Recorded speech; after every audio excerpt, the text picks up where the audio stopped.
Ito, ang latest weather update. Alamin ang pinakasariwang ulat panahon ngayon dito sa Information TV Educational Channel. Umiral pa rin ang northeast monsoon o amihan sa malaking bahagi ng Luzon at umaabot pa po ito sa Kabisayaan at ngayon nagdudulot pa rin yan ng maulap na papawirin at mahihinang pagulan sa silangang bahagi ng northern at central Luzon.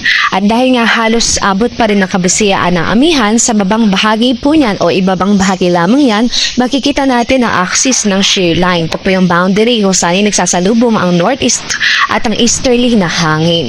Itong shear line kasalukuyan nakakaapekto sa silangang bahagi o prevailing po dito at makikita natin sa silangang bahagi ng Mindanao at nagdudulot po yan sa kasalukuyan ng malawakang pagulan sa malaking bahagi ng Mindanao at inaasahan din natin magdudulot ng mga pagulan sa malaking bahagi ng Kabisayaan sa mga susunod na oras.